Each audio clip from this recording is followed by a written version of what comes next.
সবচাইতে বড় চোর হচ্ছে সেই যে সালাতের মধ্যে চুরি করে। সাহাবা একরামরা অবাক হয়ে গিয়েছে যে ইয়া রাসূলুল্লাহ, সালাতের মধ্যে আবার সে চুরি করে কিভাবে? আল্লাহর নবী সাল্লাল্লাহু আলাইহি সাল্লাম বলছেন, যে ব্যক্তি সালাতের মধ্যে রুকু এবং সিজদা পুঙ্খানুপুঙ্খানুভাবে আদায় করে না, সেই হচ্ছে নামাজের মধ্যে, সালাতের মধ্যে সব চাইতে বড় চোর। আপনাকে রুকুতে যেতে হবে, আল্লাহু আকবার বলে আপনাকে রুকুতে যেতে হবে। আল্লাহ পাক রব্বুল আলামিন এই রুকুর ব্যাপারে বলছেন, ইয়া আইয়ুহাল্লাযীনা আমানু রুকউ ওয়াসজুদু ওয়া'বুদু রাব্বাকুম, হে ঈমানদারেরা তোমরা রুকুকারীদের সাথে রুকু করো এবং সিজদাকারীদের সাথে সিজদা করো।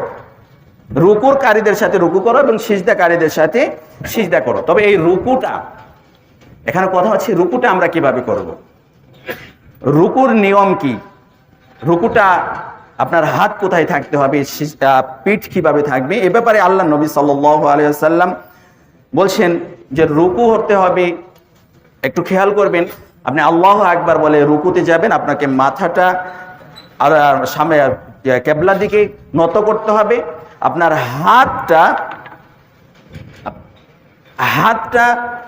এরকম, হাতের আঙ্গুলগুলো এরকম ফাঁকা থাকবে। রুকুতে যাবেন, হাতের আঙ্গুলগুলো এরকম ফাঁকা থাকবে, তারপরে আপনি রুকুতে গিয়ে আপনার দুই হাঁটু এভাবে ফাঁকা রেখে আঁকিয়ে ধরতে হবে, এভাবে ধরতে হবে। এরপরে আপনাকে পরিপূর্ণ সোজা হতে হবে, আপনার পিঠ এবং মাথা উঁচু রাখা যাবে না, পিঠ বাঁকা রাখা যাবে না, পরিপূর্ণভাবে সোজা হতে হবে, পরিপূর্ণভাবে সোজা হতে হবে এবং মাথা সোজা রাখতে হবে। আপনার তখন দৃষ্টি থাকবে সিজদার দিকে, দৃষ্টি থাকতে হবে সিজদার দিকে।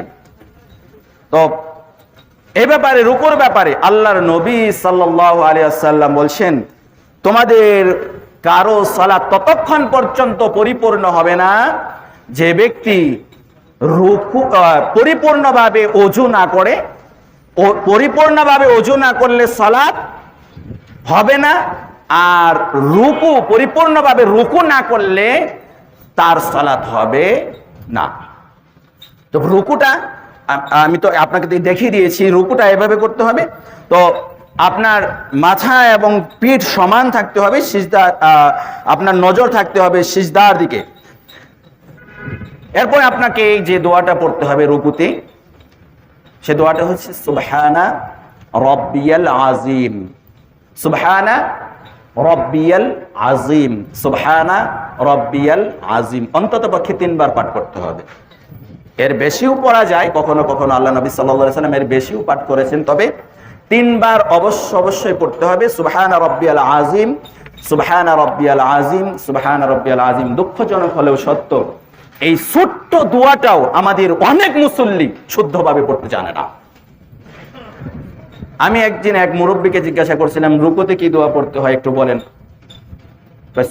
সুবহানা রাব্বিল আযীম মানে কি যে বললো আমি নিজেও বুঝতে পারলাম না। যাই হোক, আল্লাহ মাফ করুক।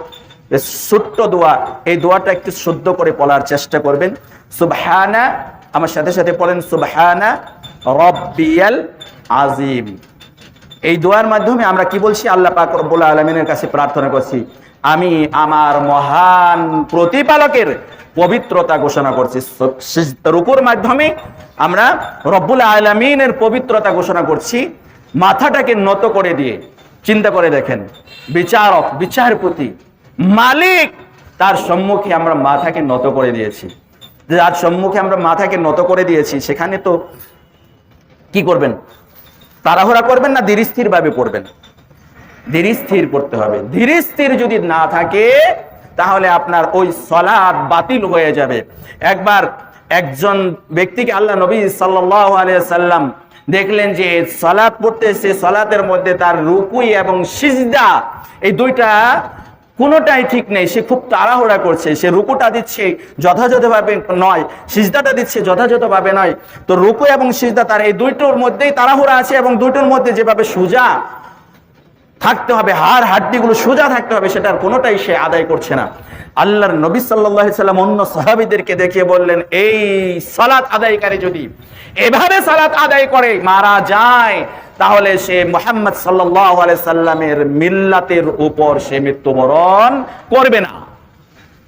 মুহাম্মদ সাল্লাল্লাহু আলাইহি সাল্লামের মিল্লাতের উপর যদি সে মৃত্যুবরণ না করে সে নিশ্চিত জাহান্নামী। সুতরাং রুকু এবং সিজদা আপনাকে ধীরস্থিরতা অবলম্বন করতে হবে, ধীরস্থিরতা অবলম্বন করতে হবে, তাড়াহুড়া করা যাবে না। আল্লাহর নবী সাল্লাল্লাহু আলাইহি সাল্লাম বলছেন, আল্লাহর নবী সাল্লাল্লাহু আলাইহি সাল্লাম বলছেন সালাতের মধ্যে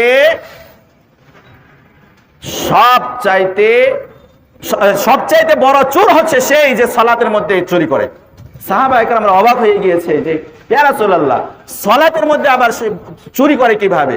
আল্লাহর নবী সাল্লাল্লাহু আলাইহি সাল্লাম বলছেন যে ব্যক্তি সালাতের মধ্যে রুকু এবং সিজদা পুঙ্খানুপুঙ্খানুভাবে আদায় করে না, সেই হচ্ছে নামাজের মধ্যে সালাতের মধ্যে সব চাইতে বড় চোর। তো এজন্য রুকু এবং সিজদা এগুলো আপনাকে ভালো মতন আদায় করতে হবে। এরপরে সুবহান রাব্বিয়াল আযীম এই দোয়াটা আপনাকে 3 বার অন্ততপক্ষে 3 বার পড়তে হবে। এরপর রুকু থেকে যখন